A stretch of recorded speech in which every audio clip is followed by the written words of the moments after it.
YCP ఓటమి తర్వాత గుడివాడ నియోజకవర్గంలో పరిణామాలు వేగంగా మారిపోతున్నాయట.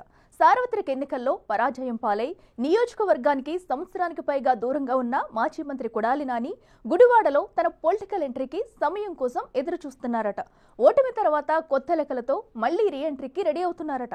అసలు ఇంతకీ కొడాలి నాని రీఎంట్రీకి వేసుకుంటున్న లెక్కలేంటి? మళ్లీ గుడివాడలో ఎలా పావులు కదపాలని చూస్తున్నారు? గుడివాడకు రాష్ట్ర రాజకీయాల్లో ప్రత్యేక స్థానం ఉంది. కృష్ణా జిల్లా గుడివాడ అంటే పొలిటికల్ సర్కిల్స్ లో ఎప్పుడు హాట్ గానే నానుతూ ఉంటుంది. గత ఎన్నికల్లో గుడివాడలో 10 ఏళ్ల తర్వాత తిరిగి టీడీపీ జెండా ఎగరడంతో ఏపీ పొలిటికల్ సర్కిల్స్ లో ఆ చర్చ మరింత పెరిగింది. గుడివాడలో ఓటమి ఎరుగని నేతగా పేరున్న కొడాలి నాని 2024 సార్వత్రిక ఎన్నికల్లో వైసీపీ నుంచి పోటీ చేసి ఓటమి పాలయ్యారు.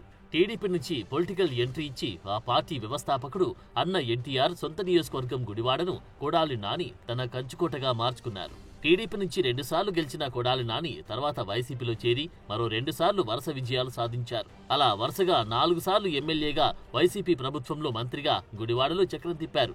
గత ఎన్నికల్లో టీడీపీ అధిష్టానం ఏరికోరి గుడివాడ నుంచి వెనిగండ్ల రామును బరిలో నిలిపింది. ఎన్నో అంచనాల నడుమ బంపర్ మెజార్టీతో టీడీపీ అభ్యర్థి వెనిగండ్ల రాము విజయం సాధించి కొడాలి నానికి చెక్ పెట్టారు. దాంతో గుడివాడ రాజకీయాలు పూర్తిగా మారిపోయాయి. కొడాలి నాని ఓటమి తర్వాత నియోజకవర్గానికి దూరమయ్యారు. కొడాలి నాని పరాజయం పాలయ్యాక ఆయన అధికారంలో ఉన్నప్పుడు చేసిన అక్రమాలు, దౌర్జన్యాలకు సంబంధించి వరుసగా కేసులు నమోదవడంతో గడ్డం బ్యాచ్ గా పిలుచుకుని ఆయన అనుచర వర్గమంతా చెట్టుకొక్కరు పుట్టుకొక్కరయ్యారు. ఇక నానిపై సైతం కేసులు నమోదు కావడంతో పాటు అనారోగ్యంతో నియోజకవర్గానికి పూర్తిగా దూరమయ్యారు. దాంతో నియోజకవర్గంలో పార్టీ పరిస్థితి ఏంటనే దానిపై స్పష్టత లేకుండా పోయింది. వైసీపీ క్యాడర్ పెద్ద దిక్కు కోసం ఎదురు చూడాల్సిన పరిస్థితి నెలకొంది. అయితే ఆరోగ్యం కుదుట పడిన కొడాలి నాని బయటకు రావడంతో పాటు కేసుల్లో బెయిల్ సైతం మంజూరు కావడంతో అడపాదడపా నియోజకవర్గానికి వచ్చి వెళ్తున్నారు. కండిషన్తో కూడిన బెయిల్ మంజూరు కావడంతో గుడివాడ స్టేషన్ కు వచ్చి సంతకాలు పెట్టి వెళ్తున్నారు. కోర్టుకు హాజరవడానికి అడపాదడపా గుడివాడ వస్తున్నారు. నియోజకవర్గంలో రాజకీయ పర్యటనలు లేకపోయినా నేతలను కలుస్తూ పార్టీ పరిస్థితిని అడిగి తెలుసుకుంటున్నారంట.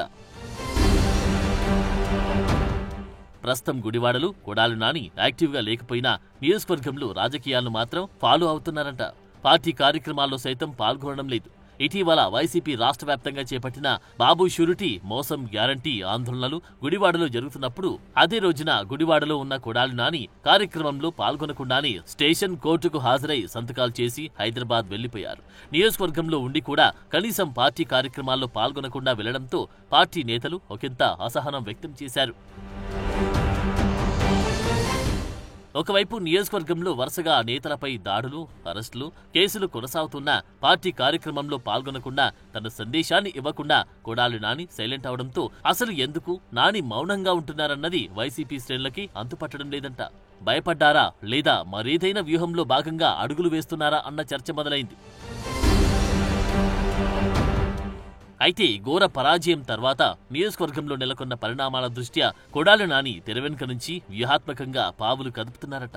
అందులో భాగంగానే మాజీ మంత్రి కటారి ఈశ్వర్ను గుడివాడలో సైలెంట్ గా రంగంలోకి దింపారన్న చర్చ ఇప్పుడు గుడివాడ రాజకీయాల్లో పెద్ద ఎత్తున నడుస్తోంది. చెన్నారెడ్డి ముఖ్యమంత్రిగా ఉన్న సమయంలో కేబినెట్ మంత్రిగా పనిచేసిన కటారి ఈశ్వర్ అన్ని పార్టీలు మారి చివరికి తటస్థంగా ఉన్నారు. అయితే అనూహ్యంగా గుడివాడలో ప్రత్యక్షం కావడం అందరినీ ఆశ్చర్యపరుస్తోంది. ఇటీవల గుడివాడలో బాబు షూరిటీ మోసం గ్యారంటీ ఆందోళన సందర్భంగా అల్లర్లు చోటు చేసుకోవడం లాంటి పరిణామాలతో బీసీ రాగాన్ని అందుకున్న ఈశ్వర్ టీడీపీపై నిప్పులు చెరిగారు. కొడాలి నానికి మద్దతు ప్రకటించారు. దాంతో గుడివాడలో తనను పట్టుకుని సామాజిక సమీకరణాల ఆధారంగా టీడీపీని దెబ్బకొట్టేందుకు కటారి ఈశ్వర్ను కొడాలి నానిని యాక్టివ్ చేశారన్న టాక్ నడుస్తోంది. గుడివాడ నియోజకవర్గం పరిధిలో అత్యధిక ఓటర్లుగా ఉన్న బీసీలను ఐక్యం చేసేలా కటారి ఈశ్వర్ ద్వారా తెరవెనుక వ్యూహాత్మకంగా కొడాలి నాని పావులు కదుపుతున్నారని టీడీపీ భావిస్తోంది.